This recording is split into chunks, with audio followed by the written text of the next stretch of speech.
All right.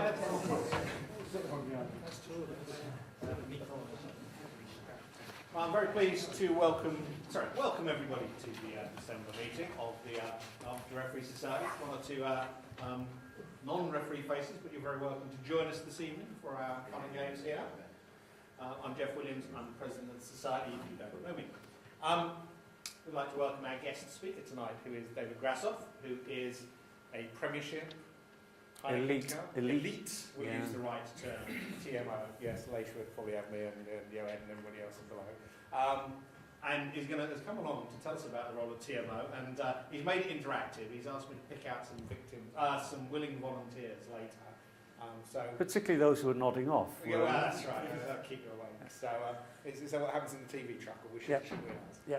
Welcome anyway. Thank you. I look forward to hearing from you. It's absolutely delighted to be back with Hertfordshire Referee. I don't know if many of you remember the last session I did, which was on scrummaging. If we did, we would be here.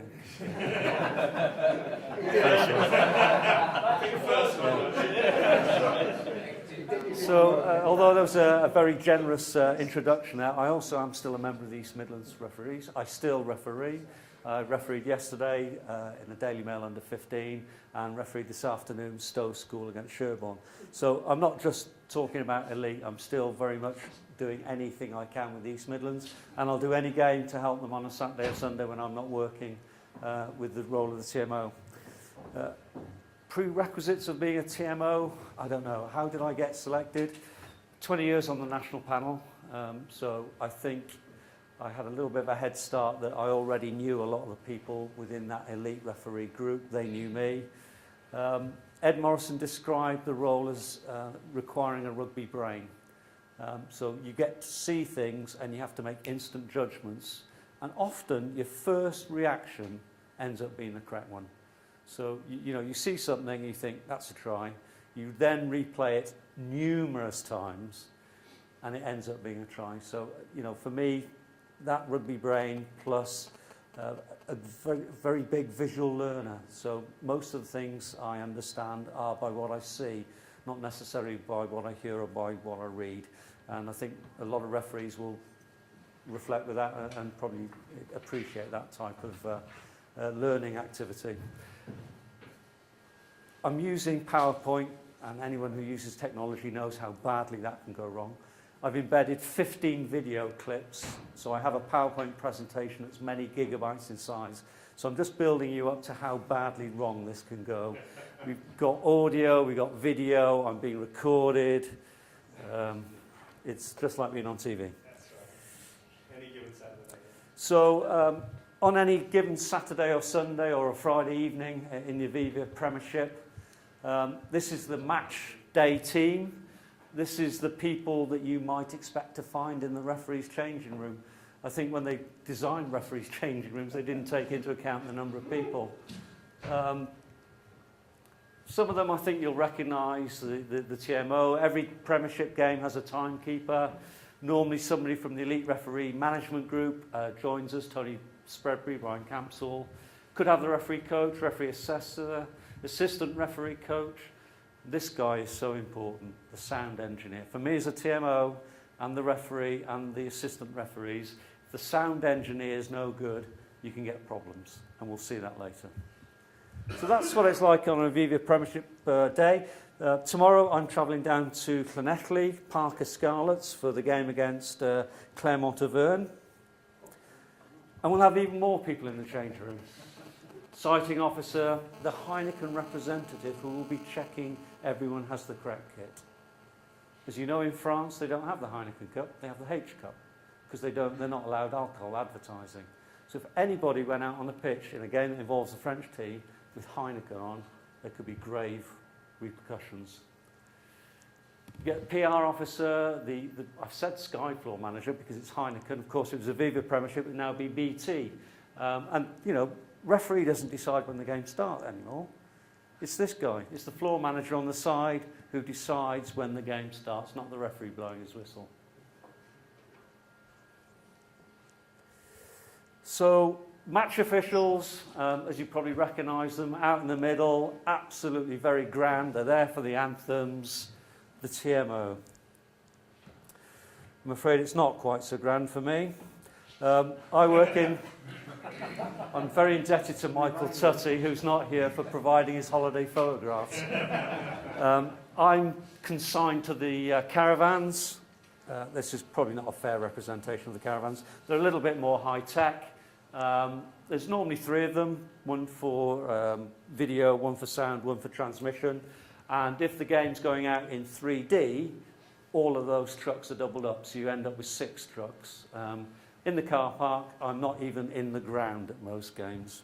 So it's not quite as grand as you thought, is it? Typically, that's the screen that I will see facing me. Somebody asked me about the number of cameras before the game. So one of the things I will do before a match is walk around the pitch, have a look at the markings, have a look at the ground, the try markings, the dead ball markings in particular, but also have a plan in my head of where all the cameras are.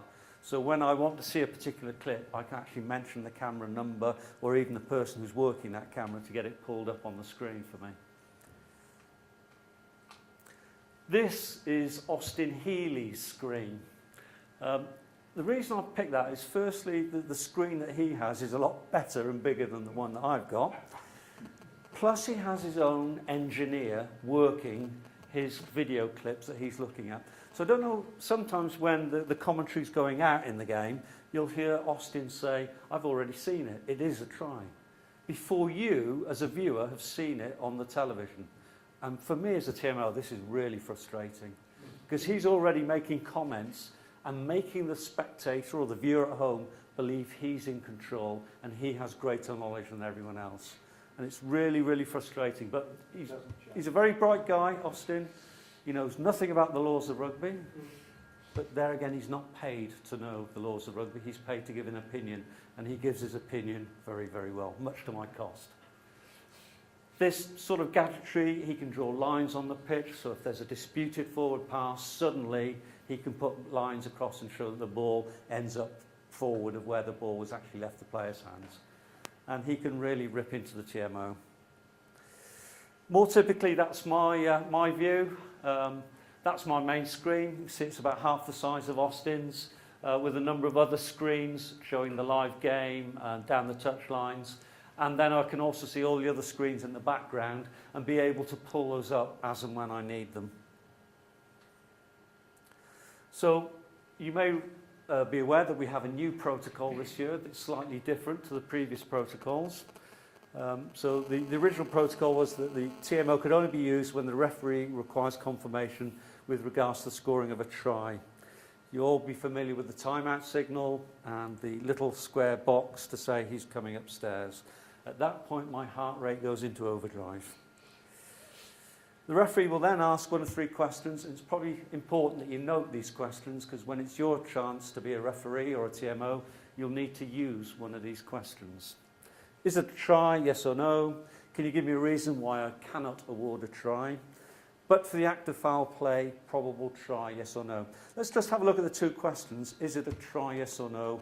Can you give me a reason why I cannot award a try?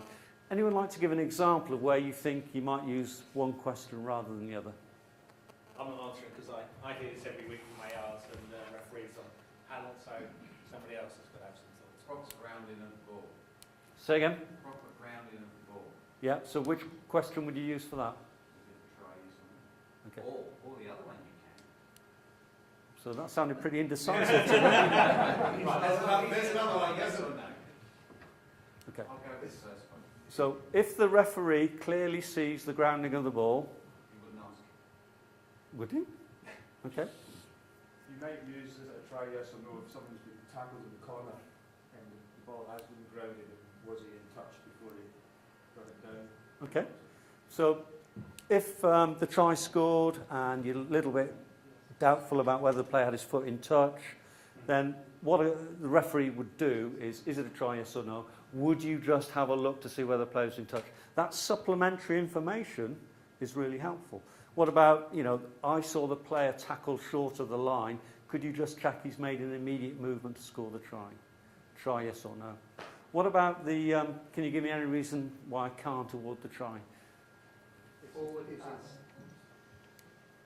involved apparent scoring of the try. Yeah, So you've seen the ball grounded and you just want to say, is there any reason why I can't award the try? What about a situation where you haven't seen the ball grounded? Think of a maul with a player at the back of a maul clearly in control of the ball. The whole maul goes into in goal and just collapses down. You as a referee and assistant referees will probably not see the ball grounded, but go back to this old rugby decision, you're absolutely convinced it's a try. I think it's a legitimate reason or a legitimate question then to say, is there any reason why I can't award the try? Because if they came to me and just said, try, yes or no, and I couldn't see the ball grounded, I couldn't give the try. So varying the question will affect the outcome of what the TMO does. There's an example of that in that recent England-New Zealand game where the England players looked like they felt they'd driven the ball over and the reaction of the players was such. But the question was from Joubert, was it try, yes or no? Wrong question, yeah. But then they got the try a few minutes later. So the question you guys are going to ask the person who's acting as the TMO is really important this evening. So, but that's different then, because a little different, because obviously the way that my panel guys at level 3 and 4 will use those two questions, is it try yes or no, is I haven't seen it, I haven't seen the grounding, and I'm looking to they're usually asking the ARs, can you tell me whether it's a try or not? yeah. Because otherwise I'm going to say no, it isn't. Yeah. Can you give me a reason not to award a try? Is I think he scored, unless you tell me some other reason why he shouldn't be awarded. Yep. And that's kind of almost what we're there. But the maul example, if you've not seen it, I would say we would normally say try yes or no, which is what Joubert did, because he can't see, and then he's asking anybody else to say, can you see it, rather than can you give me a reason. What would you do if you were refereeing a game with that maul situation? Would you give the try or not? The thing we would say to all our guys is, if we can't see it, we don't award it. So even if the sum of all probability says, do we take it with The limits? balance of probability is that it's a try. Okay. We'll come on to that later as well. So the TMO will liaise with the TV director, as I've mentioned before the game as well. The quality of the director I work with affects what I do during the game. Some TV directors are brilliant and will bring up the bit of clippage you want to see almost immediately. Others will trawl through the wrong bit of footage, and you at home thinking, what on earth is the TMO doing? Why is he taking so long? And it's simply because the guy in the truck cannot bring up the correct footage quickly.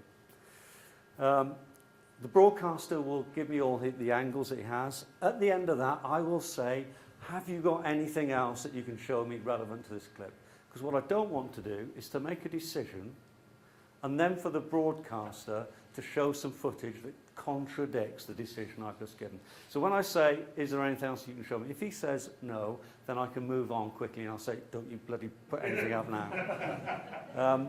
Fiji against the Barbarians, Fiji scored in the last minute of the game from a very doubtful knock-on, and I have to say that. But for me, it felt right to end the game with a try. And I gave the try as a TMO, and then they pulled up some footage that may have shown a knock-on. I was pretty annoyed, but yeah, on the day it felt like the right thing to do, and everybody was pleased with the outcome at the end of the game. Do you find the referee ignores your advice? The referee? Having given your advice, you found Okay. where the referee... So, at the grounds that have got a big screen, and with a confident referee, I will come back and say, referee, I have a report for you. A confident referee might say, I have seen it on the screen, I will make the decision for myself. Wayne did that on the... There are dangers of doing this because sometimes the referee doesn't have as good a view on the screen as the TMO does. I think that the time that referees do this most often is on foul play. And anyone who saw the varsity match this afternoon, what a brave decision by a young referee. I don't think the TMO was going to... I don't think he was going to say that. We don't know, do There we? was this huge pause. Yeah. And then he agreed with the referee. But the referee took it upon himself to say the player had been gouged on the floor, and that's the first time a player has ever been sent off in a varsity match, and that was made by a very young referee, Matt Carley. So, you know, quite often I know referees who will make the decision rather than me make it. I know other referees will just go, oh, Dave, over to you. You can make that one, especially on some of the on the video clips I'm about to show you. So it varies from referee to referee. Some of the grounds don't have big screens. So Leicester don't have a screen. They don't want their fans to see what they're doing. Yeah. Harlequins have only just installed a screen. So some of the teams who are pretty savvy have not been keen to have screens at their ground. Yeah, but I suppose what I was also meaning was, if you say, I think it's a try, you may award a try, actually. Oh, he's got no choice. He's got to award the try. So it's not quite. Yeah, quite. exactly. Because you said, I'm not trying to pick you up, but you said you've made a decision. Yeah. But that's just somewhat in conflict with saying that it's advice. Yeah, so at the point I say, I have a decision for you, and he'll then say, go ahead. I'll say, you may award the try. Yeah. And he will award it. He will not ignore that advice. Right, okay. But if he wants, you know, if he wants to make the decision himself, at the point I say, I have a report for you, he'll say, yeah, I've seen it on the screen. I'm going to, as Wayne did. Oh, I see. Yeah, yeah. I mean, just to say that the outcome of all the TMO decisions, and I'm sure you've worked with this, is that the referee does an absolute thorough analysis of the game on DVD during the week after the game. That includes all the decisions by the assistant referees and the TMO. I have to comment exactly on my input into any decisions and why I made them, and also the words that I used, because if I use the wrong words, I will get picked up and get disciplined. So, for example, if I say, yes, there was foul play, it was a high tackle, but it was not intentional.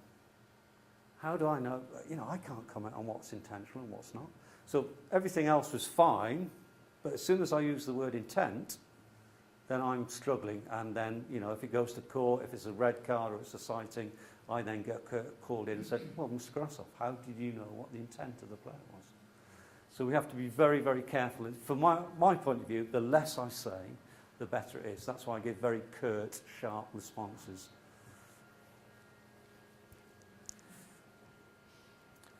So the additional jurisdiction they brought in now is about things that have happened prior to the ball being grounded, prior to the try being scored. And there's a number of things that we can look at, but we can only look back on these extra things in goal 2 phases. So last year it was back from a restart. Now it's 2 phases of play. If I get asked, can you have a look at that forward pass, and I find it was more than 2 phases back, I'll say, I've got nothing to report. I can't report because it's outside the 2 phases. If I see a forward pass and it's in that sort of between the second and third phase, I will lose one of the phases. I'll just say it wasn't a ruck, it was just a tackle, and therefore it was within the 2 phases. Just, we watch this game. Yeah, just telling you how it is. So the things that we can look for in terms of why a try might not be scored, I think you've all covered them in things that you've asked me about. 2 words in red there, clear and obvious.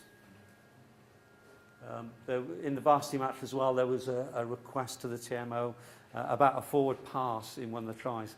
Now, in my mind, forward passes are the most difficult thing to judge, and we'll talk about that ad infinitum about momentum passes and things like that. But for me, it was a forward pass.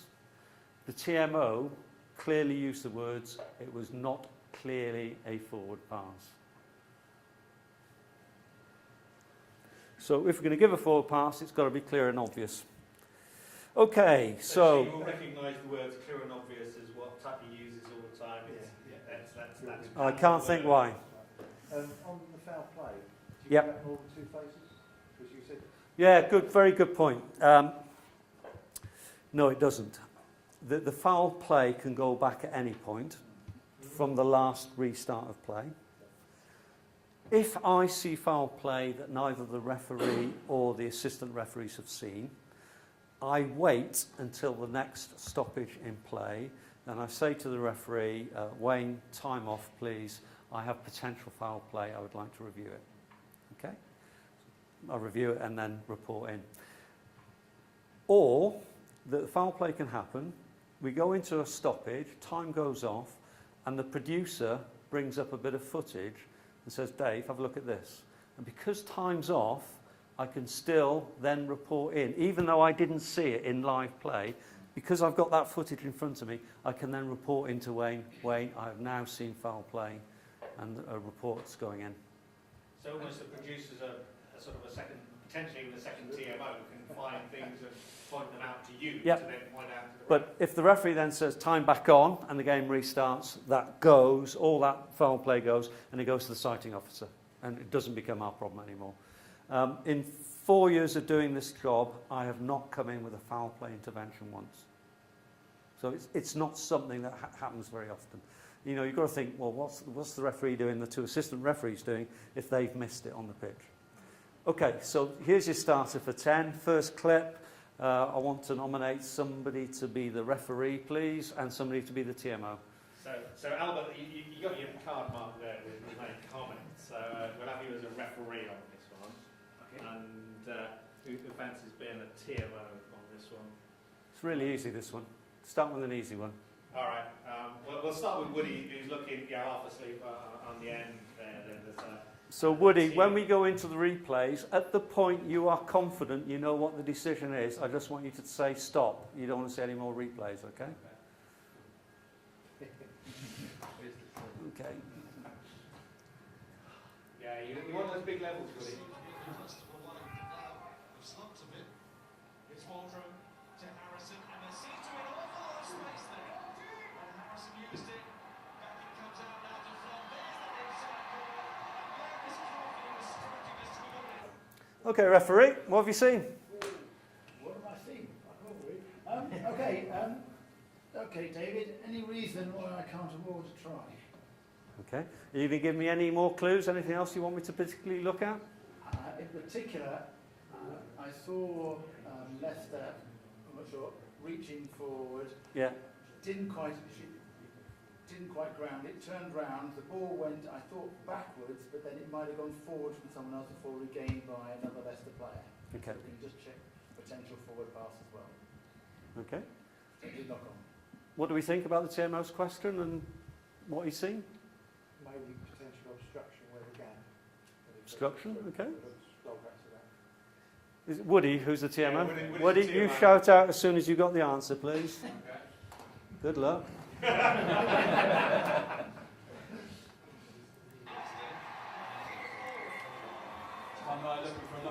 Look at the players. The players are convinced there's a knock-on.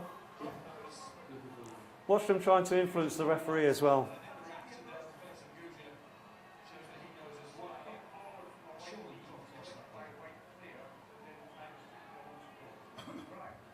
going to go upstairs, ask for a reason not to give it. You happy with that?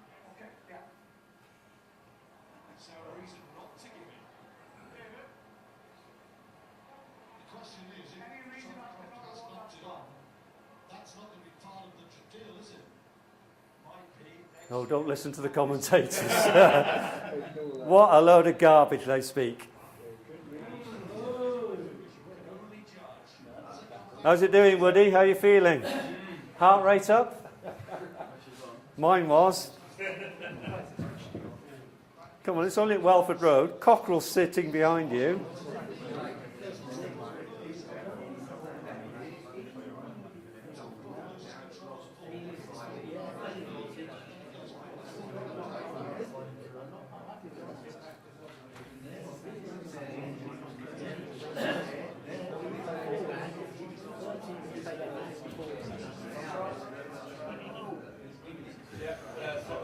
Stop. Woody's got a decision.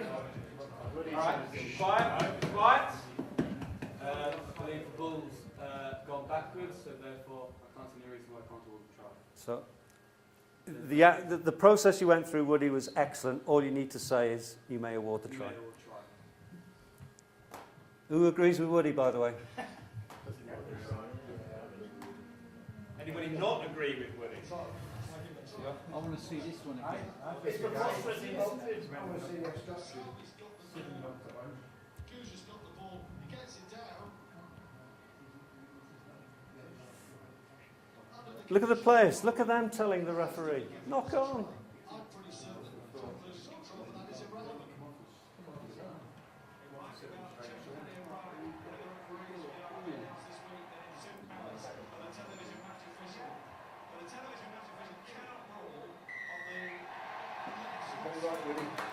Well done, Woody.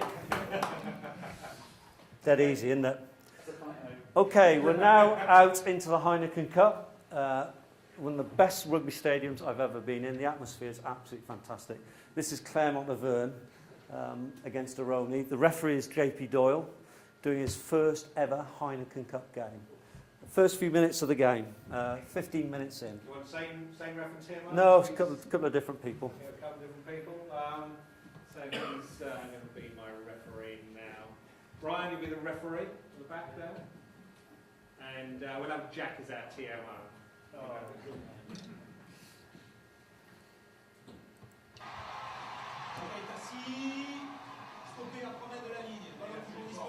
Yeah, commentary's going to help, isn't it?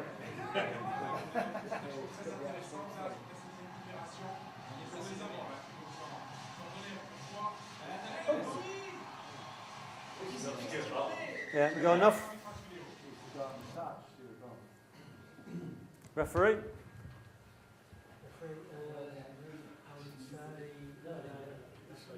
What's the question? David, is there any reason why I cannot award a try? Okay, you think it's a try? So you think it's a try, you're looking for a reason not to, yeah? Okay, TMO? Same thing, you just shout when he thinks it's...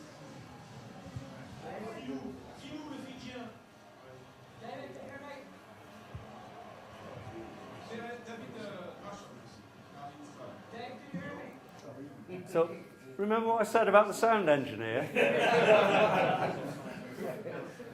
We're in France. Producers are not that great.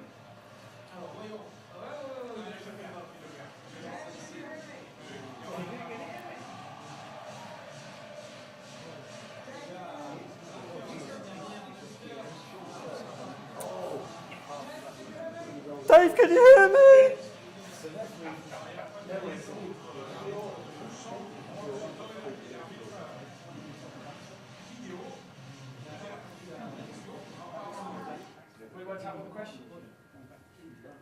The question is try yes or is there any reason I cannot award the try? Is that what? That's what Ryan has asked you. Are you ready yet, Timo? No? Come on, I'll give you a clue. Two things. Was the player who picked the ball up the rear man in the ruck? Secondly, did he ground the ball?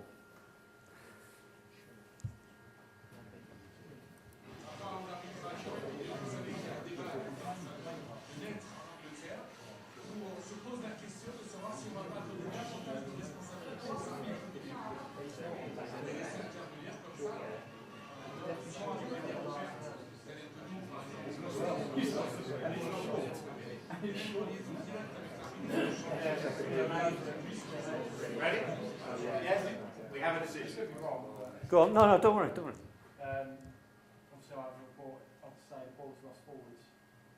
The ball's gone forward off white, scrum, defensive stuff. Excellent. Well done. The only problem is that in the outside broadcast truck, the video screen that I'm looking at is on fire.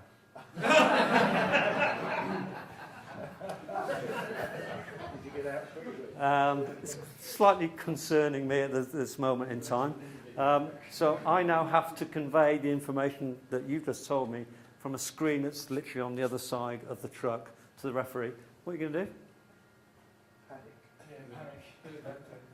So the sensible thing would have been to take the mobile phone number of the fourth official, call him so he can take his mobile phone out onto the pitch. That's not going to happen though, is it? That really isn't going to happen.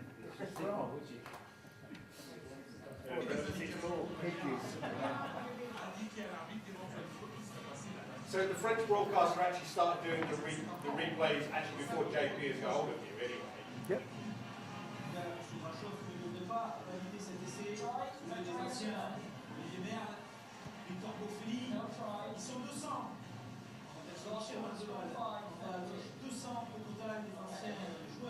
That's it.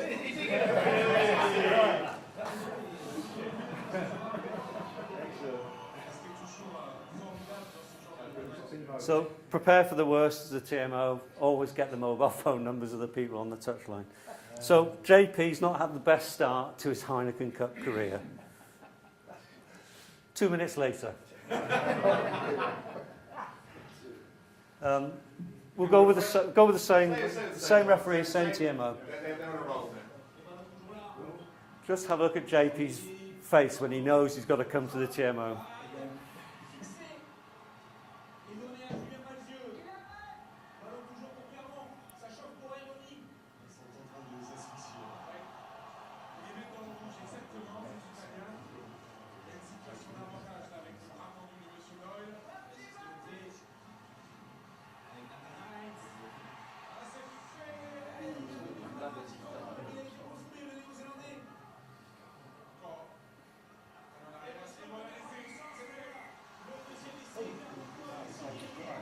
Referee.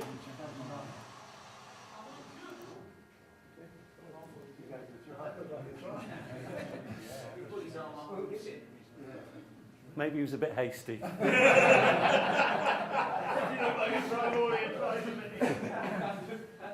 Maybe after blowing his whistle he had second thoughts. Maybe he just wanted to see whether TMO got everything working back in the outside broadcast truck. Question?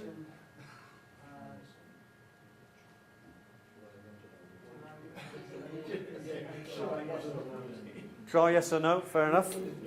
Anything else you want the TMO to look at in the build-up? Was there anything that concerned you?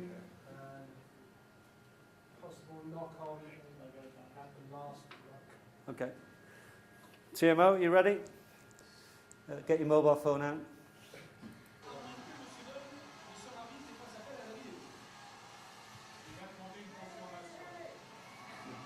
Mobile phone on! Oh, the relief. Look at the players trying to influence the decision. 11 in the side.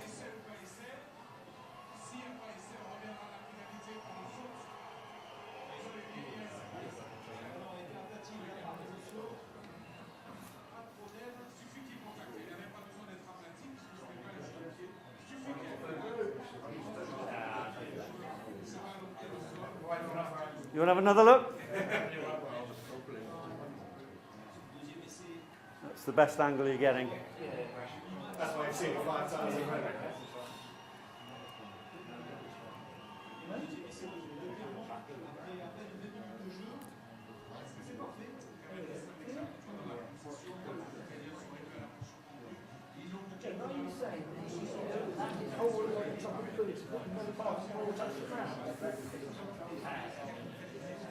TMO, come on.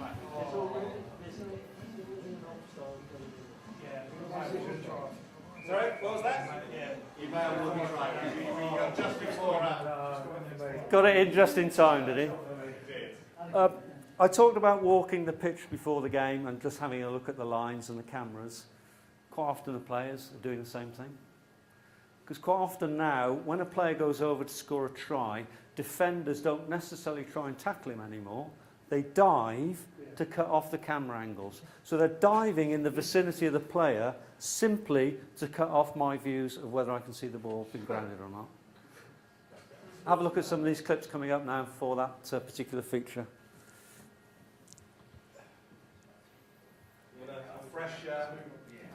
fresh referee. This will need a very good TMO. Very good TMO. Probably don't need a referee for this one. Just your very best nomination for a TMO. No pressure. No pressure. Well, I'm going to pick James then. We've just. Who's James? James is in the red up Okay. here. James, any time you think you have the decision, let me know.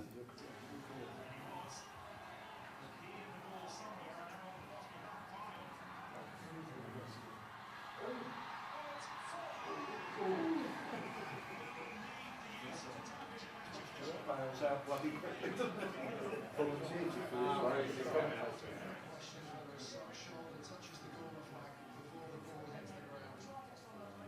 There you are. That's not relevant to them. Stuart Barnes has already helped you. Not. No.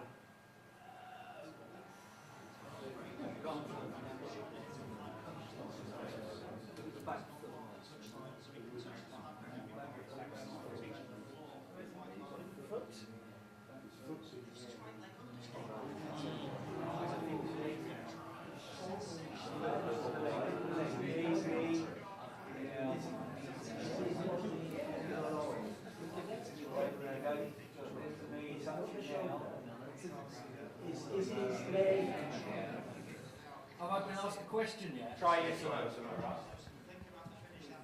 Try yes or no is the question.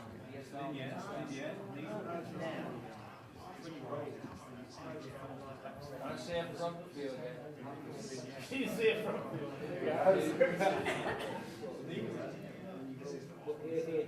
Come on, you know what Taddy would say at this point? Yeah. Split the out of your ass. Yes, you may want to try. There you go, you have a decision from your TMO there. Oh, sorry. Yes, you may want to try. Really? He's not in touch.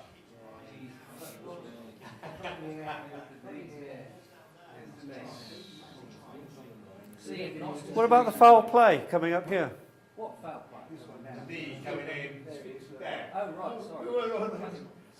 Do you think you're a bit hasty, TMO? Yeah, probably.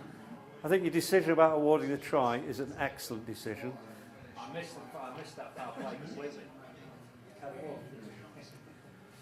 In which case, it was foul play by Green after the try had been scored, so therefore it's a penalty at halfway line to one. That would have been excellent. This was a really significant try. The problems I had with that was what I was asking for were the two camera angles to be run alongside one another. So I could have a look at when the ball was grounded and also have a look at the knee, yes, it was right knee, wasn't it, to see whether it was in touch. And they couldn't do that at the time, but they could do it after the programme had finished, when they had processing time. Which was really helpful. But I then got the opportunity at the England Barbarians game at the end of the season to work with the Hawkeye people, the people who do the cricket and the tennis, and they brought in all their gadgetry and allowed me to run several camera angles at the same time. Sadly, there was not one TMO decision referral in that Barbarians game. However, because that try was given, Ian McGeechan, who was director of rugby at Bath 2 years ago when that happened, was absolutely insistent it was unfair not to have a TMO at every game in the Premiership. Because at that time, only the televised games had a TMO. And quite often, the TMOs end up in the press. And firstly, I was criticised for the amount of time I took on making that decision. But at the end of it was the correct decision. And you know, everyone appreciated that having a TMO at a game can affect the outcome of a game. Okay, so a little law reminder for the people who are doing the next session about grounding of the ball. Oh, and well done on getting that decision right. Absolutely spot on. That was going to go back to Joubert. I think also against them, I don't think that's a wild panic. I really do. Clever kid. You know, I think, unless it's too loud. You A TMO on this one. We won't go for a referee again, just a TMO. Good fences ago on this. Peter, Brady, you want to? It's Saracens to try it. Okay. Note the time in the game. 75 minutes in. Look at the scores. What could come up could affect the outcome of the game. Dawson didn't take it. Just another nervous Saracens coming. Well, so it's timed either way. Brits throws in.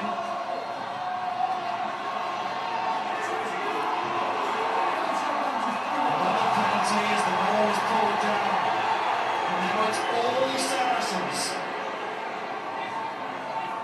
Got a 3-point clock. To Farrell, little chip in behind. Gloucester and Lawson, or is it Barrett and Saracens? The referee's going to check. What a kick. Barrett thinks he's scored. Jeff Warren, It could be kidology. yes or no? If not, we've got back for the penalty. It's a straight question, yes or no.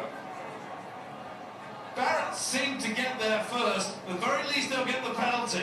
What a kick from Owen Farrell that was. Straight out of the rugby league textbook. Barrett, at the moment, he doesn't have this ball down. He does there. That looks like a try. I don't think Rory Lawson has stopped him. I'd like to see it again. Lawson ends up with the ball, but does Barrett get that ball down first? Does he have control of the ball as he puts it down? Oh, we need to Control see of the that ball? again. Where's that come from?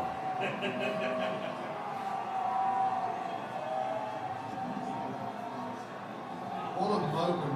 Lawson does brilliantly initially. Seems to roll down Lawson. I don't think there's a knock on in there. I think that angle, that suggests a try. Lawson's got it first of all, as you rightly say. The ball comes loose, it's not a knock on, and I think he's there. We've got a decision. TMO? Thank you. How many people agree? How many people would not award the try? And how would you restart the game if you weren't awarding the try? And the important thing is to remind the referee to go back. If the referee hadn't been playing advantage, how would you recommend the restart? Scrum 5 to defending team. Law, gentlemen, the law states if you're not clear on who grounded the ball, Scrum 5, attacking ball.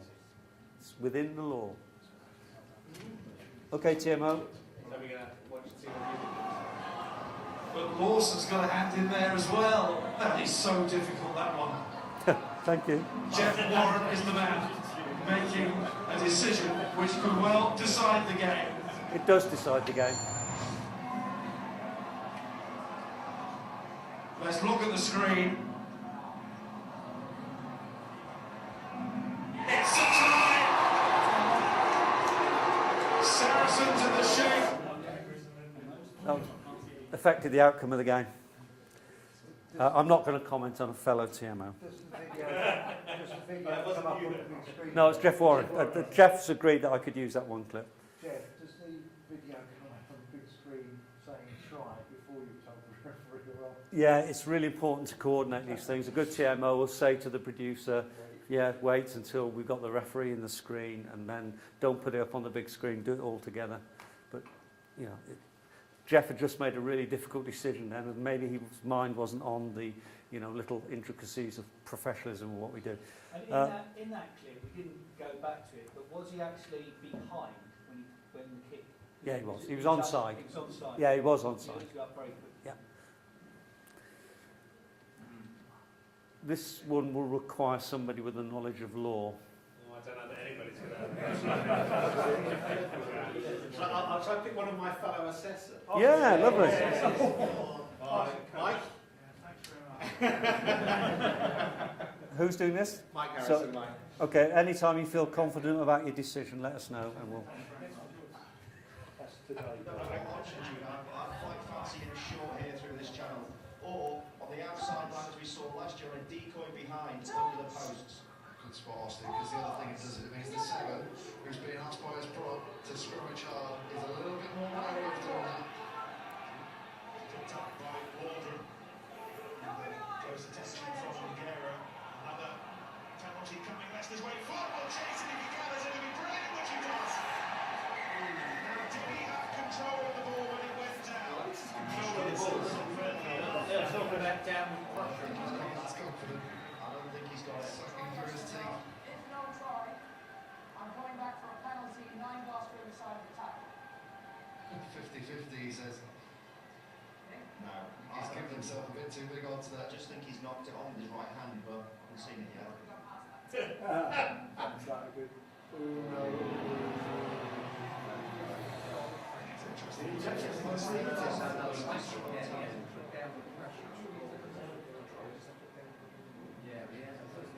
Gents, downward pressure is not in the law book. He's not lost possession of the ball. Fingers are still in contact.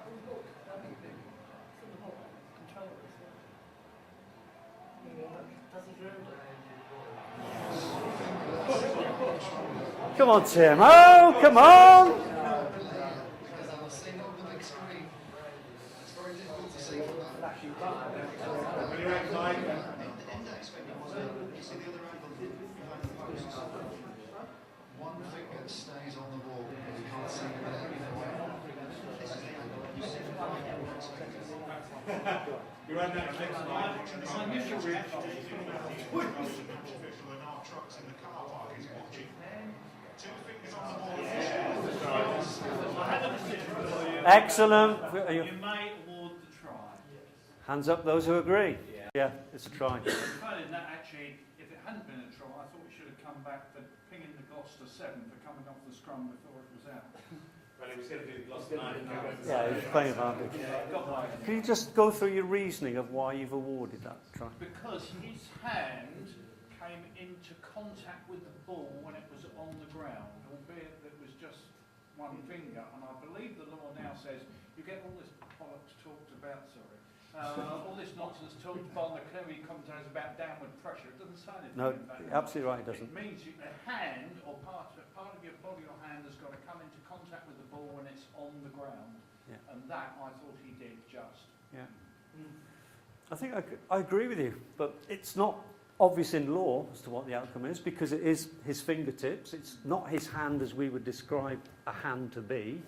But the analogy I've used is when a player's running down the touchline and puts a foot in touch, it only requires his toe of his boot to be in touch for the player to be in touch.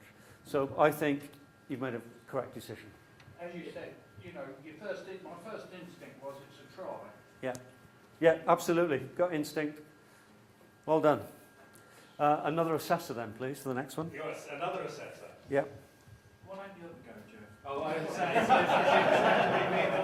apparently I've been nominated by Interesting, he does kick, and Beckenham chases him, and so does Eastman, who Gallas inside. Oh dear, might yet score a Beckenham Gallas. There's a lot going on, but Dave Pearson's last ever Aviva Premiership game. we will find out. Brilliant by Carl Eastman to keep that ball in with a little underhand offload infield as he's going out to touch. I don't think it goes forward. This could be in touch as well. Possible knock on. Just short of the 5 metre line. Please check. Dave, I'm checking firstly for a forward pass and secondly for a possible knock-on. So David Grasshof doesn't need to worry about the foot in touch. You're right there. Brilliant play again. They created the overlap by getting around the corner faster than Gloucester. Brilliant hit by Vesey. And look at this from Eastman, the little inside ball. Is his foot in touch? He doesn't need to worry about foot in touch. He was in touch, but it's a try. He's 100% in touch here. As he gets control of the ball, there's one foot there. He's in touch. Ask that question.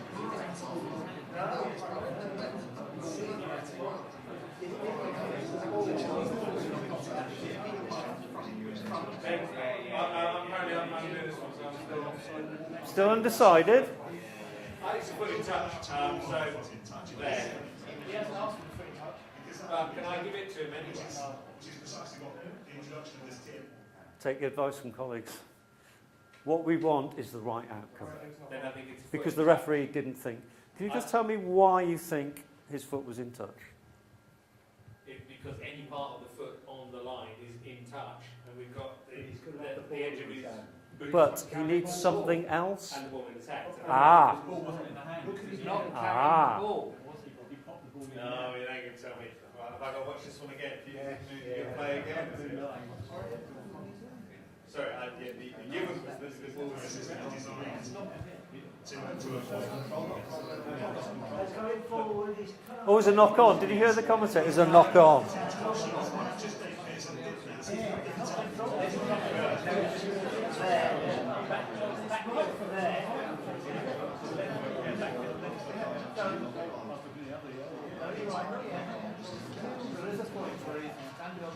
Herts Referee, I don't know if you notice when the league, especially guys who played out wide, getting that wide channel, so good at controlling that space. It's something that You stand by your decision?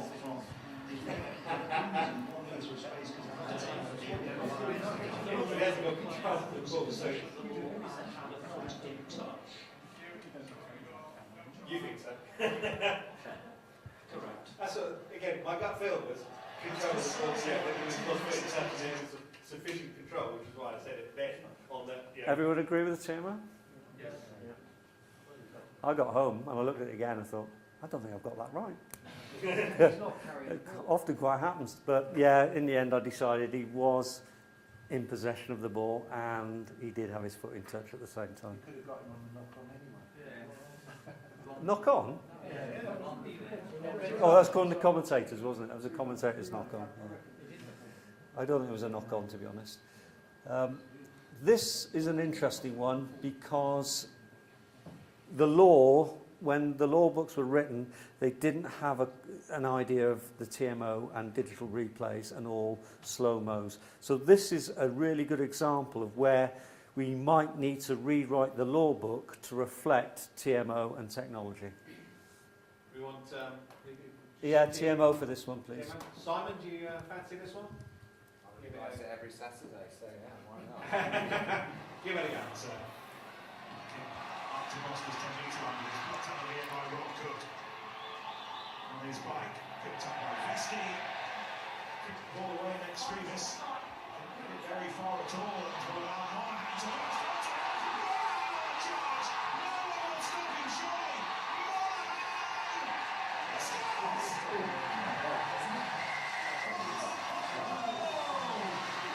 This is defence. Super. Riding by Duncan. Sorry to come to the pitch, but I think he's going up there. Strength and perseverance and determination. He's took a blow along the way, and if he has scored, that is something else from Shane London. Don't drop off many tackles back so far in this game, but it's Donald who drops off the first tackle. Any reason not to award the try?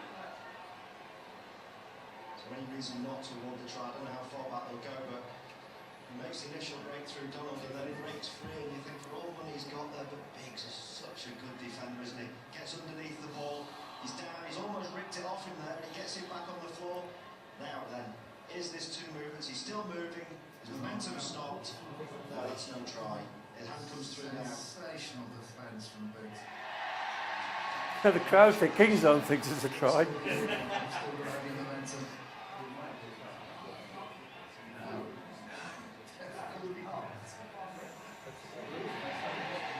What defining moments in the match is that tackle from Are Biggs. you ready?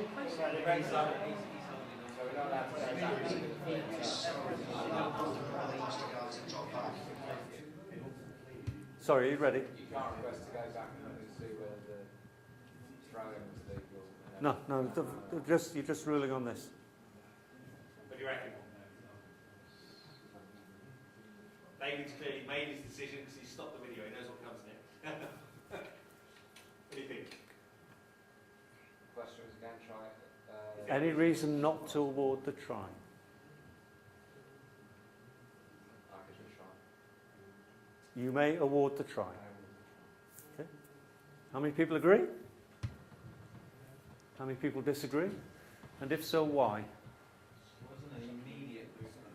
In my mind, he was hanging on to the ball and then came over the top. And it was assisted by somebody else. So I had reason to think that there may have been a double movement. Yes. But I don't think it's fair to judge double movement in slow motion. True. So what I then asked was for them to run the whole footage at normal speed for me to make a rugby decision on whether it was instantaneous at real-time speed or not. Now he's stopped, he's on his back, the ball's on his chest, he's got no forward momentum. It's a good 3 seconds, it's the actual rug that carries him through. What's the definition? It's placing it immediately. No, you get one go. Still have momentum as well, don't you? You can have one go with momentum, so you could be Stopped stopped in in the grounding of the ball is not immediate following the tackle. The word's immediate. You're saying that on the first grounding, you short of the line. Correct. Therefore, the second grounding, they only Correct. David Grasshof. The charge for the line in the end. At this point, I'm now running to my car to get out of the car park as quickly as I can. So, as I said, quite often the decisions we make end up in the press, and on this particular instance, Stephen Jones from the Sunday Times has agreed with both of the decisions that I gave, which is quite unusual for Mr. Jones, because next week, clearly Mr. Grasshof's eyes have improved since his college days when no pedestrian or fellow motorist was safe. Steve and I were at college together, and he's never forgiven me for stealing his girlfriend. On one game where I refereed, it was a cup match, I think it was Saracens against London Irish. He wrote, and the referee, Mr. Grasshof, with his dodgy haircut, beaky nose, yellow shirt, and incessant whistling, reminded me of a demented canary the whole afternoon. That was in the Sunday Times, and then one paragraph later, that'll teach him for stealing my girlfriend at college.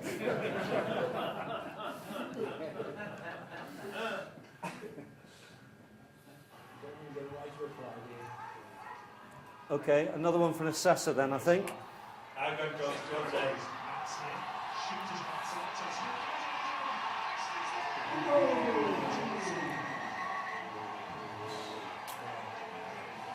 They're dead easy, these, aren't they? Dead easy. Just enough. But he would have been so embarrassed if he hadn't. Matt Smith, immense strength and leg drive through the challenge. Determination. His legs in the air, but he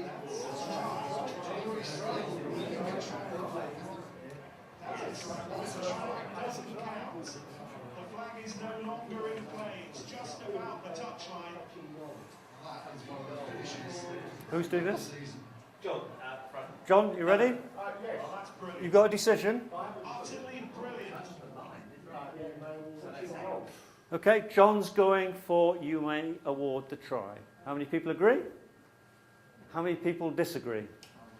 I'll tell you, we put 6 TMOs in a room, you get it. Can we have a reason for why you wouldn't award the try? Touching goal, the ball was grounded on the line touching goal. And it was partly in goal and partly touching goal, no try. Anybody else got a reasoning? I say, I recently read this bit of law and Well, you be quiet then. His arm hit the flag, so that's got nothing to do with it. It's a post, it's not a flag. So it's a flag post. the flag is also on top of The it. flag, absolutely.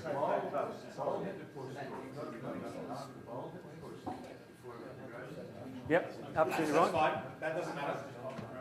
But the fact it's grounded Do you against- think you know the law? I think because it's grounded against the post on the ground, that it's in touch and therefore it's no try. Is that in law? Yes. How many people agree with that? 22, 1.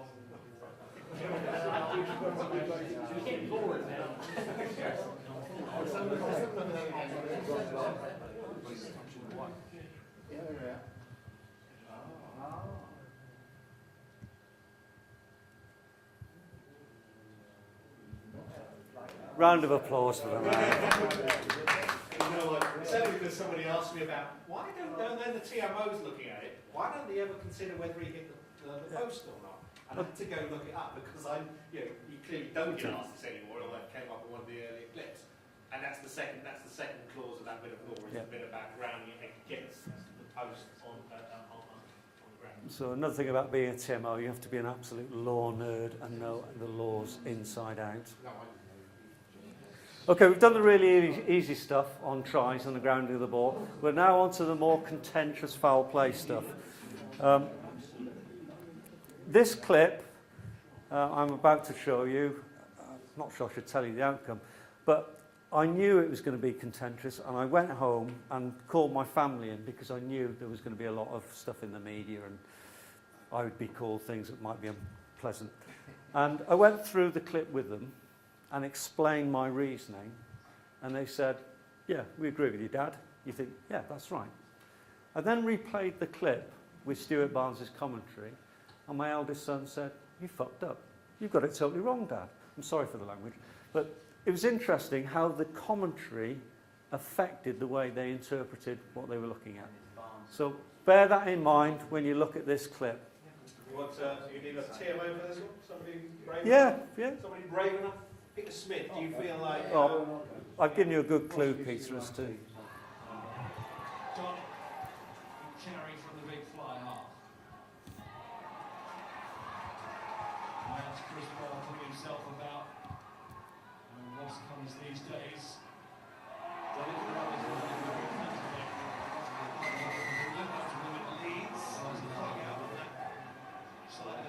Ashley! First view? First instinct? First instinct, yeah. Yes. Okay, if you want to see a bit more of the clip before you make your decision, that's fair enough. That's fair enough. Oops.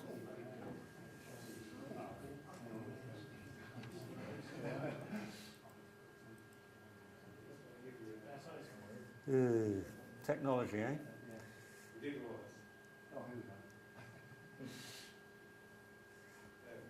Here we go. Don Cherry from the big fly half. And that's Chris Ball putting himself about. And what's comes these days. Done it for others.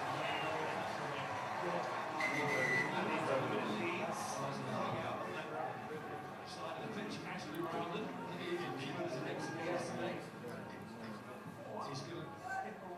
He's going to say it's Van Dahl, he's going to claim it's a tip.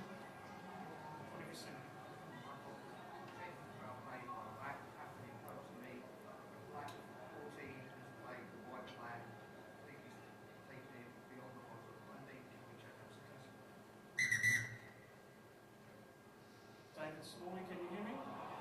I can hear you. David, can you check for a possible dangerous tackle just in front of where we are standing? This is borderline, I don't think. Checking for possible foul play by the Johnson he shook his head, he knew what this was going to be for. But his body position is good on the Gouja there. Right. He's picked him and he's kept going. He wants his hand. Picks him up.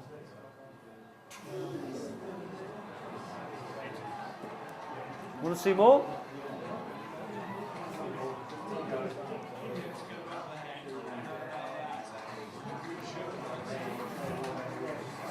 Ashley is under no doubt about it. Spearing into the ground to right with the post. The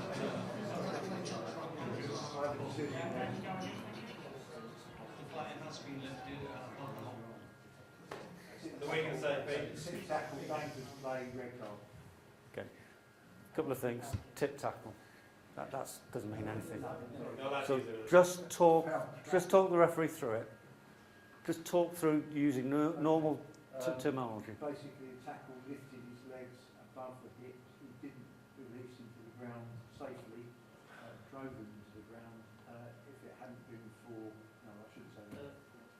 Therefore, my recommendation. You do it in 3 words? A little bit quicker, shorter. My recommendation would be a red card. Red card, okay.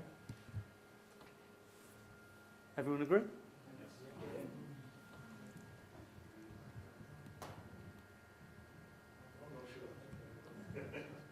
horizontal and landed on his back.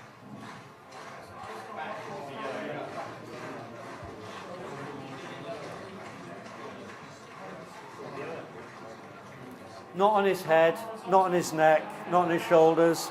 Wasn't driven into the ground. Yellow card. Listen to the commentary.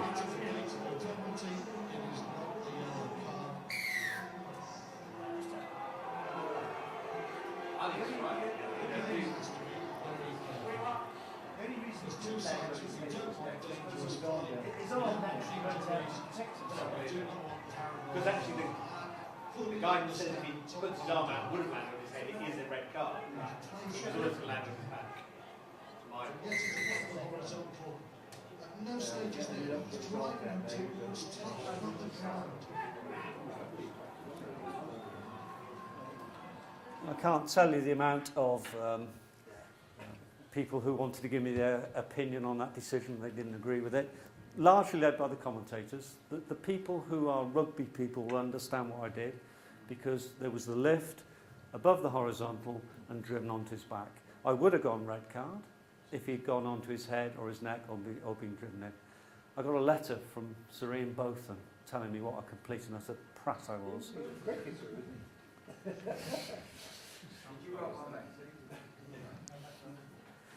Okay, this is a tricky one. This is a foul play one. You need to keep your wits about you on this one. We've got a volunteer. Somebody want to call on it rather than me picking one? Any volunteers? Oh, they're all... Oh, Come on. We've only got a few more clips. Come on. We have a volunteer. Deciding what's the script, 12-0 down, we're under pressure up front, we lose. Now they tear it up and they start their own game. Here is now passing.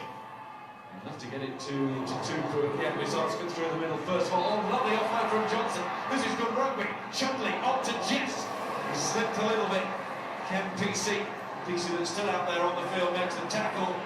Made that a little bit easier by the fact that Jess was falling to the ground. But it's all led to something. Tupu is calling on this near side for a quick one. But Exeter with Mieres hitting the spot last time. So it's not Trevor, it's actually me in the box. What's he coming up for? Sorry? I got the impression that the green fullback came in with a dangerous high shot and the white chap making a break up the middle. Okay, so you think he's referring that up to the TMO? That would be my first. Anybody else got any views? Interesting. Have a chance here to go in at half-time in front. Let's listen to JP Doyle. You would like me to check the tackle? I think it was number 50, on the number 9, just after he passed it, or just as he was passing it. Okay, we'll check for you now.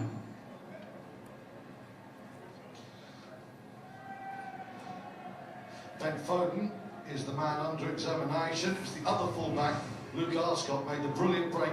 High tackle on Chudley. Oh, it's a spear tackle, it's called there.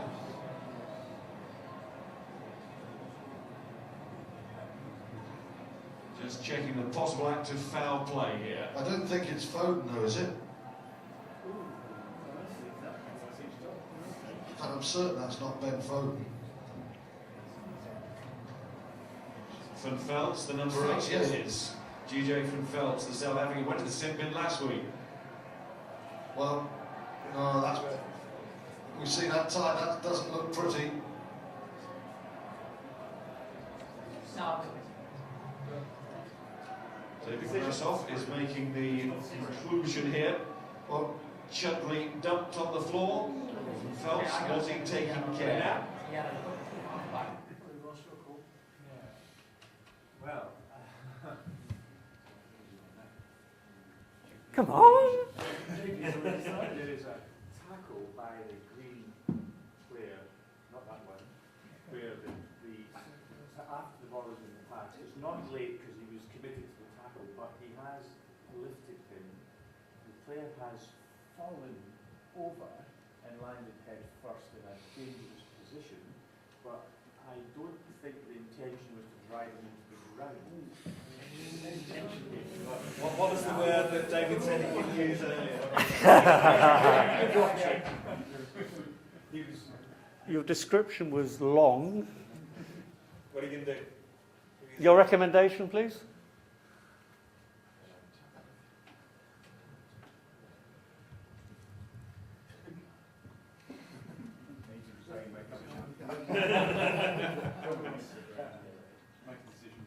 Go on, make a decision. Penalty late bit.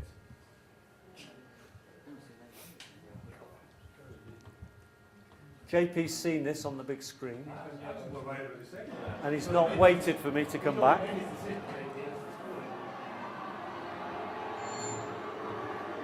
Ball's out now.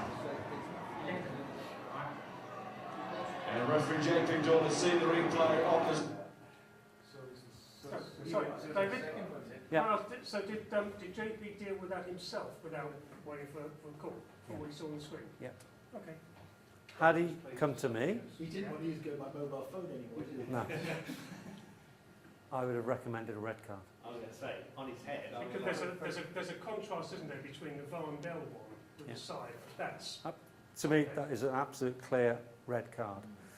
And as JP was, looking at it on the screen, I was literally taking a deep breath because this would have been the first TMO red card for foul play. Can I ask a question about Dora's decision? Because I've been number 4 a couple of times at the national one, just to the referee, and he said to the TJs, pick him up and turn him, it's a card. Side or back, it's a yellow. Shoulder or head, it's a red. Simple as that. And I've heard a number of guys now say that. What was Dora's thought process? He's seen that on the screen.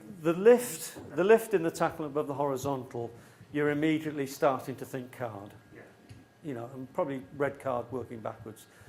If that happens, but then the player brings the tackle player to ground safely, I would go for penalty only. Yeah. Okay. If he brings him down and onto his back, and so no injury is caused, I'm thinking yellow.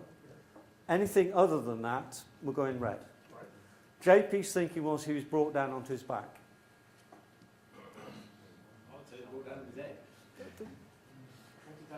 JP asked me at half time what I would have given, and he was slightly taken aback when I said, well, JP, had you waited for me, I'd have come in with a red card. And what we've now agreed amongst ourselves is that we would not discuss anything contentious at half time ever again. That's a big learning point for all. I would never have said to JP, it's a red card, but as he directly asked me the question, I said, I'd have gone red. Can I ask you about this? Because my impression of Varndell was that looked like, to do what Varndell did was reckless and dangerous. Yep. The other guy, he steamed in low on a small guy, and the guy flips over. So The size of the guys is once again is probably irrelevant. So the fact of how he lands, it determines what you give, rather than whether. Because I don't think that person is actually in any. Oh, he could have broken his neck. That was a neck-breaking tackle. And it's player safety. That's what we're there for, is to make sure all those players get up next morning and go to work or do whatever they do. Player safety. Quick follow-up. What advice is given to the referees about when to make it either here? I've seen it on the screen. Yeah. What are they told about if I called you up? I think when do I wait and when do I? They've got to be really brave to make a decision, a big decision like that from the screen. The number of things you can take into account: the size of the screen, quality of the screen, and your proximity to the screen. Because what I'm thinking is, if I've called you up, hell, why not wait and see what you say? You can watch it any number of times. Why would I go halfway through? Have you ever met JP? Yeah. Oh yeah, sorry. Can I just, on the other thing, I ended up watching the Ireland game, which I hadn't seen in New Zealand, and Owen's made 2 decisions about things where he makes things where he said, I've seen this, I've told it. It was almost as if it didn't come across well. It comes as if, I'm not really that interested in what you want to say about this, but something there. And it didn't come across very well as as the work between the referee and the TMO. It was as if TMO really, I'm not that interested in what you've got to say. So in the Viva Premiership, all the officials are elite referee officials from a very small group, and we know one another very, very well. So if Wayne Barnes had been refereeing that, or Dave Pearson, they'd have come to me and asked for my opinion and gone through the normal protocol. JP was quite early on in his career when that decision is.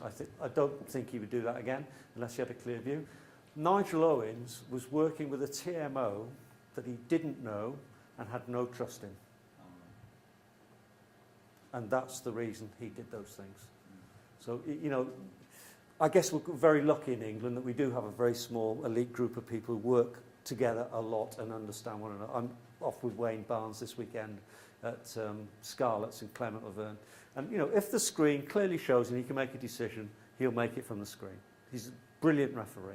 But if he's not, he'll allow me to make it. Does that answer your question? Yeah. I understand the reason why, but it still doesn't look good. The thing is, Well, David, no, I agree. the audience hear what your advice to the referee from what you've seen. Yeah. So Not the viewing audience, the spectators don't know. The viewing audience. Yeah. So the referee is firstly obliged to go with what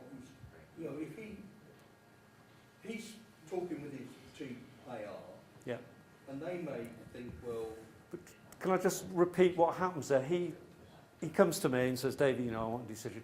I will look at it and then I'll come back and say, JP, I have a report for you. yes.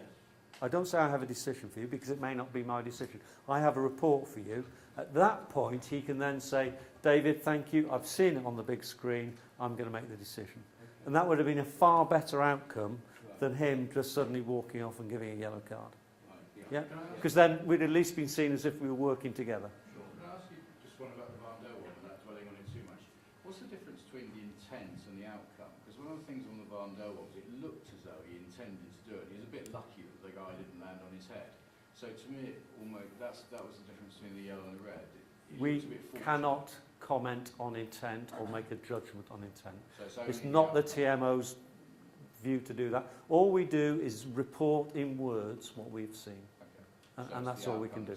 Yeah. Not what you think you might have been trying. Not what I think. I'd love to be able to make a rugby decision and inform the referee. Van Dal, this is probably the first tackle he's made all season. The Wasp players are astounded he's even got into that position to put a tackle in. And I'm going to yellow card him. He wore that as a badge of honour for the rest of the season, Van Dal. I got yellow carded for tackling someone. How are we doing? One more to go? Yeah, you had about enough? We can take one more. I think there's one more to go. We need somebody with very good observation skills on this one. We're all referees. Come on, that's the problem right from the start. We need to find somebody who isn't a referee. Possible. Anybody volunteer for this one? Tony, do you want to sit at the front there? I'll Okay. give you one. You're closest. You've got your glasses on.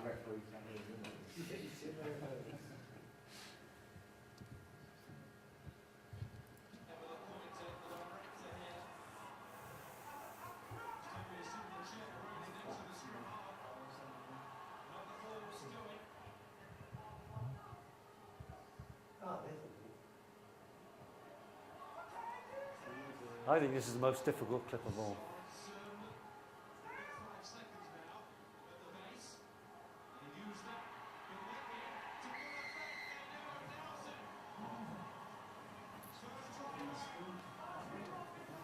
Anybody see anything? It's interesting, really interesting. Once you see it, you can't understand why you didn't see it. Do you think Martin's pleased that the assistant referee's come in with a flag? Look at that body language for a referee.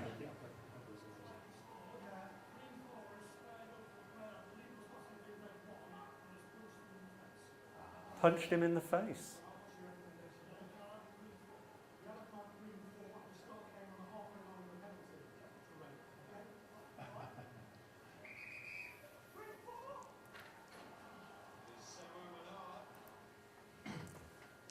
Assistant referee has reported a player's been punched in the face. If I was a referee, all the alarm bells would start ringing, wouldn't they? You're thinking, what the hell's going on? You've got a TMO there. He could go upstairs as well. But if another player punches somebody in the face, isn't there normally a reason for it? And wouldn't you want to go back and say, I'd like to have a look at the punch in the face, but also I'd like you to go back earlier and just have a look at what might have caused that? Do you want to just watch this clip from the beginning again and look at the driving maul and look at the right hand side of it.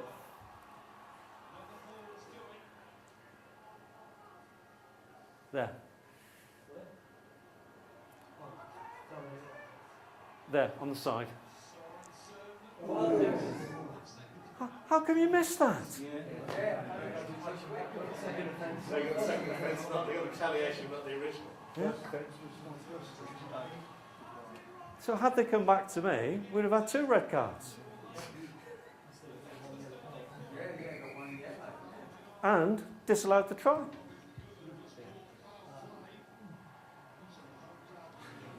how it can go horribly wrong. I agree with you. So there was a TMO then, guys? Yeah, TMO, and they've not used him. And I was the TMO, and I missed that earlier incident.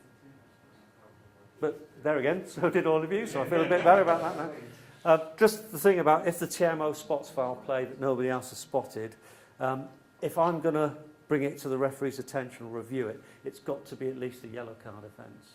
So if it's just like a little slap or a little minor bit of foul play, I am not going to review that. I'm just going to let that go, and the citing officer can pick it up. So that's the protocol that we have within England. It's got to be worthy of at least a yellow card for me to review it. So what can possibly go wrong? This is the last couple of clips, and this is my nightmare. This is the worst game as a TMO I've ever had. It was a Friday evening. I'd had to work during the day, but because I had to get to Sale for 7 o'clock or 6 o'clock, it meant getting up at 5 o'clock in the morning, doing a day's work, travelling up the M6. Anyone who's travelled up the M6 on a Friday afternoon will know what a challenge that is. So I got to the game absolutely exhausted before we started. No big screen. Dave Rose gave me 6 referrals during the game. And the lesson from Dave is he's not concentrating on what he's saying to the TMO. He's not giving me good advice. He's not telling me what to look for.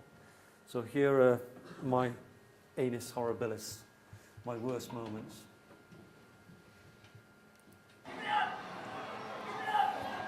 Solid enough scrum. Gaskell to Peel. 2-2. Oh, Shepherd was in beautifully. Goes around the last line of defence. And the Warrior will score. A wonderfully manufactured try. That's gone straight from the training ground. Misses the tackle at the back. Planted his 2 feet and Shepherd was in front of him. Brilliant movement. Pass from back inside to the try scorer, please. Just check that pass for me. Dave, we'll be checking the last pass into the try scorer. He wasn't He's listening. using his technology this evening there, I didn't think anything wrong with that, did you? Didn't think anything wrong with that. Remember those words from Austin Healey, nothing wrong with that. I know we're having this review, but also beautifully put together. That's forward by 2-2. That does look forward from that angle, doesn't it? Just checking the pass, yeah, go back inside.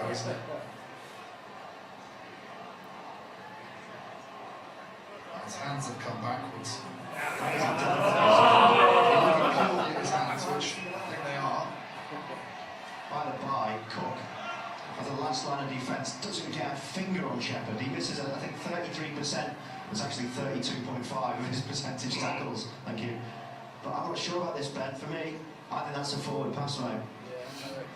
I know his hands go back, but his body's facing in that direction. He went forwards. I've seen it from that angle. It's tough because it was a really nice move and an excellent finish. Gonna have one more look at this. Has to be obvious. Yeah, it's for a try to be chalked out, surely. Guys, if that's not an obvious forward pass, what is? Just no arguments. Dave, I have a report for you. Yeah, okay, go ahead. The pass from the hands goes backwards. So, we'll try. You may award the try. Thanks very much. Thank you. Sale scored a try. Who agrees with me? Who agrees with the ball goes backwards from the hands? Oh dear. It's you and I then. It's only because I've watched the Australian clips where they talk through momentum and stuff. Yeah, it's my next clip actually. Oh, okay.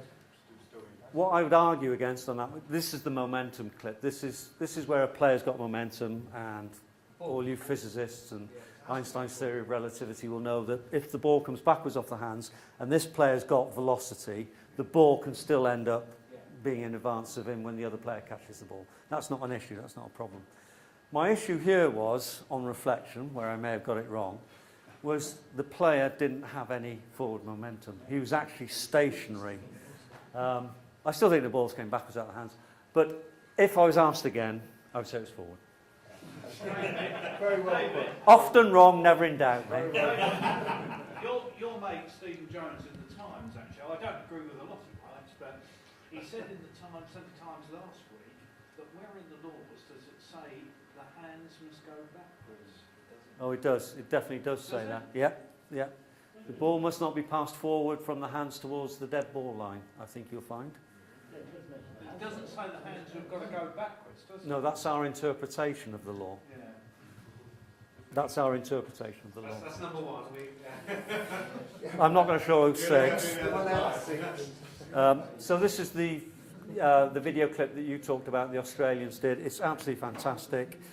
If you haven't got it, I'll send you on the video clip and advise you to go and have a look at it. It gives an absolutely fantastic explanation of why forward passes are not always forward. So, the context of this game, by the way, is Sale need to win it with a bonus point to avoid relegation. For the fourth try and the bonus point score, Ostrakov had to be strong. There's Cipriani. Ostrakov again, Liotta looking for a second try and he slipped and turned. I think he might have got that ball down. I think Liotta, with his newfound slick haircut, might have got a second and might have got the bonus point score. Well, he was in regard, he's going for the corner, wasn't he? For his points. Dave, I can hear you. Two questions. Can you check this?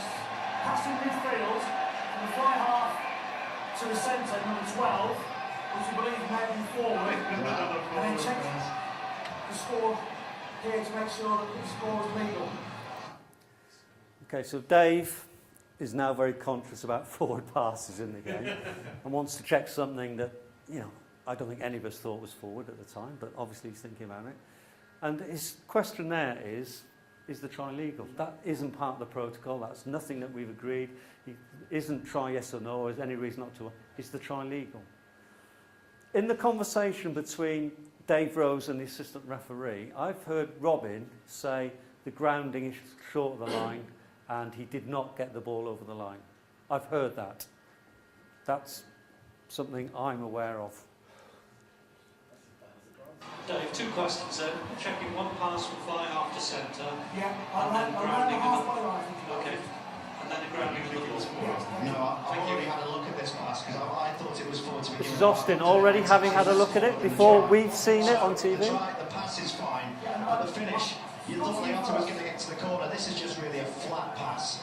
Again, hands backwards. That's not the best angle to show it from. We'll see another angle higher up in a second, which is makes it more obvious. But then it's a lovely offload off the floor. Seymour again, his support plays been excellent, Ben, hasn't it, all the way through the match? Absolutely right, Andre. At times has passed to perfection, just as he's about to get caught. That's fine. Happy with that? That's the try. That's the try.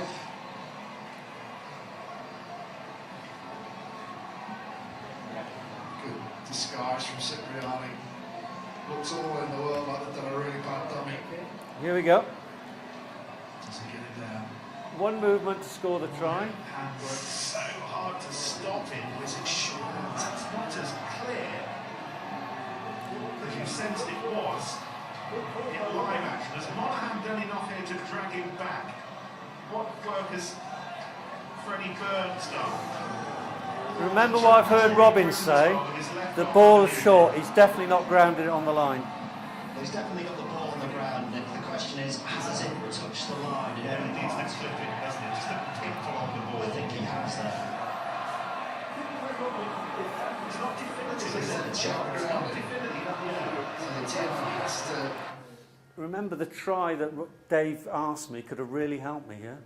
You know, try yes or no, or any reason not to order try would have been really helpful in making this decision. It gets worse. Make the decision here. You can't just go benefit the doubt. Is that right? Oh, that's the best angle. That was fairly definitive. That's a try. Yeah. That was amazing. He didn't just put his ears back and go straight for the corner. I didn't think so. So What did you make of that last bit of footage? Did that now change your decision? I still thought it was short. But, I mean, it's ended up over the try line, hasn't it? Yeah, but that's... So my thinking is, he was tackled short of the line, he's allowed to make one movement, score the try. What happens then has happened after the bit of thing that I've been asked to look at. But I've not had a clear guideline from the referee as to what the question is he's asked me. The next concern is, the referee's whistle has gone, and then the ball is grounded. So the grounding of the ball happens after the referee's whistle. So I then asked to see the thing again with the referee's whistle so I can actually make a decision. Does that make sense?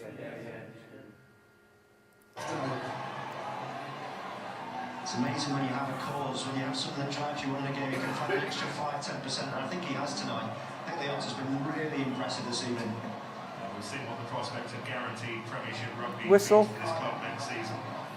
Referee's whistle. I just wanted to have another look at that angle. Could argue it was a double movement better towards the end. Right. David, Yes, Dave. firstly, the pass on the halfway line was fine. That's not a problem. There is no... So the first pass is okay, yeah? The pass is fine. Yeah. There is no clear and obvious grounding of the ball for a try. So please restart with a scrum attacking the ball. Restart. The words I used were wrong. There was a clear and obvious grounding of the ball. It just wasn't immediate, and it also happened after the whistle went. So where I went wrong was the words I then used back to the referee. What do you think of Austin? What do you think he makes of this now? I think Specsavers comes to mind. Wow. Win some, you lose some. I think David Grasshof tonight actually needs to get down to Specsavers. Or other opticians are available, yes, but that's a try, isn't it? So I just didn't give, because I was getting garbage from Dave in terms of the questions, and he wasn't listening to anything I was saying back to him. You know, the whole communication process broke down. It ended up me giving him an absolute garbage bit of information. And I got that wrong. So, try's not given. We got the scrum comes next. Just Kistolini who's been hit. Right on the point of Smith. Oh dear me, he's checking to see if it's still there. This is Richie Vernon. Robson seemed offside. Here goes Buckley. Tackles need to be big now. They need to make them. Peel goes for the line. That line just might represent a game of Premiership safety for Sale. And Ostrakov tried to give it a go. seen it? He fancies being a Northwest rugby hero. The opportunity's there with less than 15 minutes to go.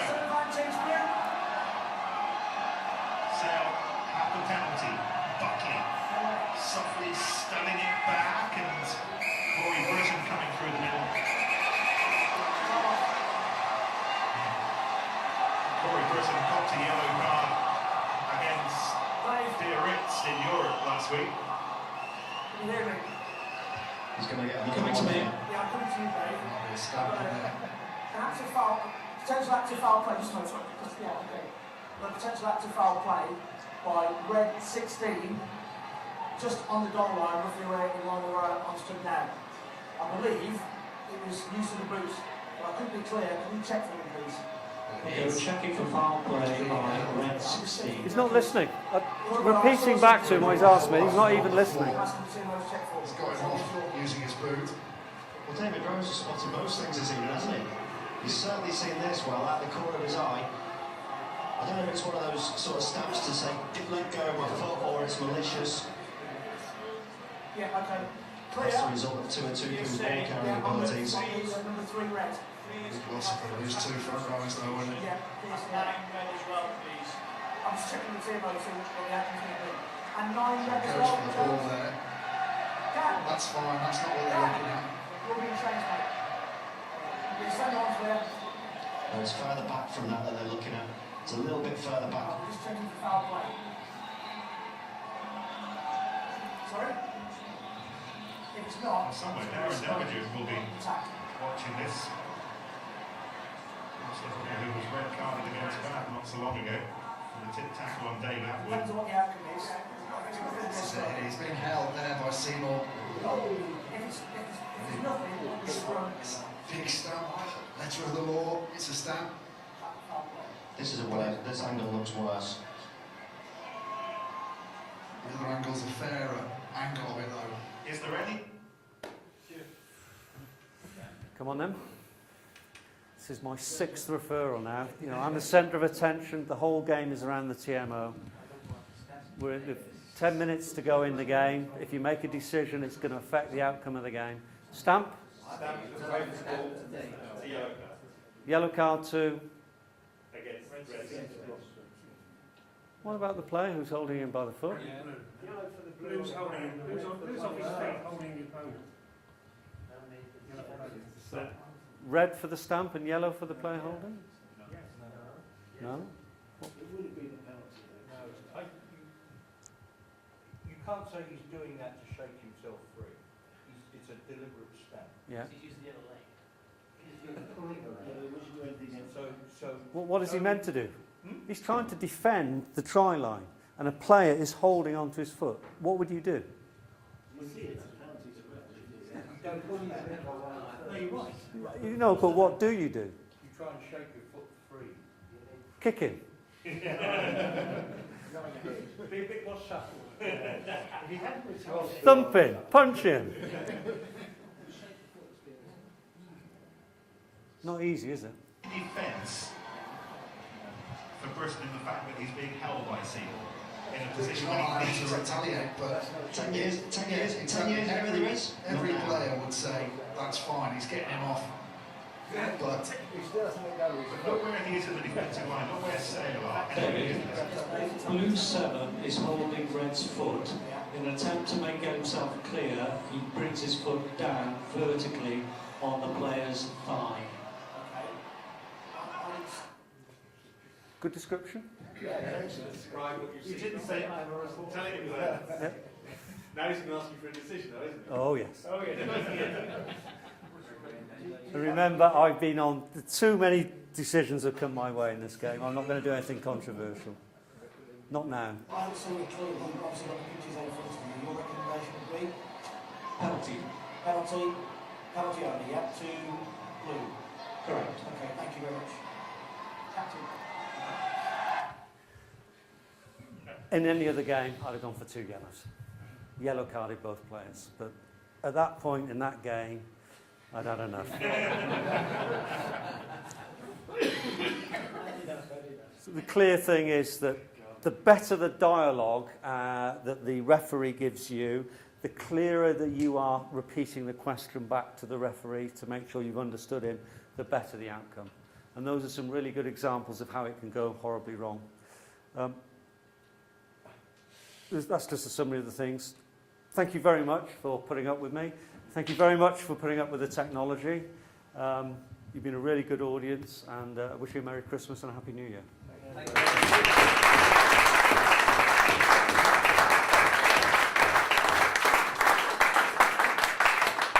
you very much, David. Very Pleasure. entertaining. I think you've given everybody something to think about. And It's dead easy, isn't it? Dead easy. Absolutely. We'll all be watching Sky. When is it, tomorrow night?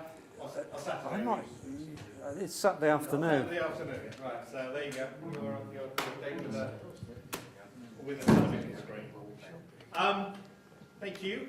Before we go, we've got a few of our long service awards to hand out. So, as most of you know, our badges have a little space at the bottom on the rugby ball, and we hand out every 5-year anniversary ones. So we have 2 of our recipients here tonight. So, first up and reaching 10 years of the Society, Brian Donry.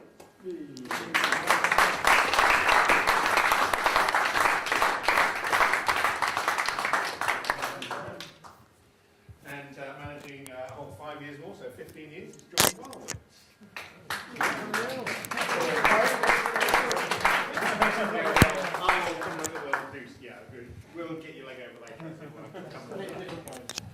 Well done, congratulations. And obviously we honoured a few people who had served a little longer at the dinner, so we do, and then we'll hand out the rest as people turn up. But congratulations, and all of you look out for your 5-year anniversaries. Okay, thank you everybody who came along. Thank you very much, and we hope some of you who are not referees have also found something to take away from this evening's presentations and entertainment. And we'll get the video up and see how that looks a little later as well. Thank you very much, and we'll go find the bar. Merry Christmas to you all. Thanks, David. You've got all your stuff? Yes. All right, Philip. How you doing? How's your boy? Yeah, really good. Yeah,